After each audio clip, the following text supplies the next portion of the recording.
ધાનપુર તાલુકાના નડુ ગામે પરંપરાગત જાતર મેળો ભવ્ય અને ઉત્સાહભેર ઉજવાયો.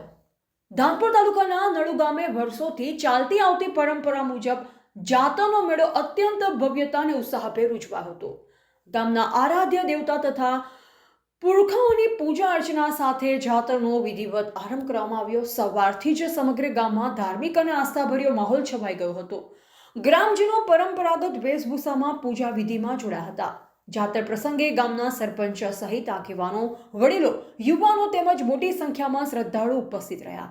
પૂજા દરમિયાન પરંપરાગત મંત્રોચ્ચાર, ધૂપ, દીપ તથા નૈવેદ્ય અર્પણ કરી પુરખાઓને સ્મરણ કરવામાં આવ્યા. વડીલોએ ગામની સુખ, શાંતિ, સમૃદ્ધિ અને એકતા માટે પ્રાર્થના કરી હતી. મેળા દરમિયાન લોક સંસ્કૃતિના વિવિધ રંગો જોવા મળ્યા હતા. પરંપરાગત ગીતો, ઢોલ, નગારા અને વાદ્યોના તાલે સમગ્ર ગામ આનંદમય વાતાવરણમાં ઝૂમી ઉઠ્યું હતું. નડુ ગામના સરપંચ સહિત બાળકો, યુવાનો અને વડીલો સૌ કોઈ ઉત્સાહપૂર્વક મેળાની વિવિધ પ્રવૃત્તિઓમાં જોડાયા હતા. આ જાતર મેળો માત્ર ધાર્મિક કાર્યક્રમ પૂરતો સીમિત ન રહી ગામની એકતા, પરંપરા અને સંસ્કૃતિને જીવંત રાખવાનો મહત્વપૂર્ણ અવસર બની રહ્યો હતો. વર્ષો જૂની પરંપરાને સાચવી રાખતા નડુ ગામના લોકોએ આ સંસ્કારો આગામી પેઢી સુધી પહોંચાડવાનો સંદેશ આપ્યો હતો. જાતર મેળાએ ગામમાં ખુશી, ભાઈચારો અને સામૂહિક આસ્થાનું અનોખું જ વાતાવરણ સર્જ્યું હતું. રિપોર્ટર કિશન મોહનિયા, દાહોદ.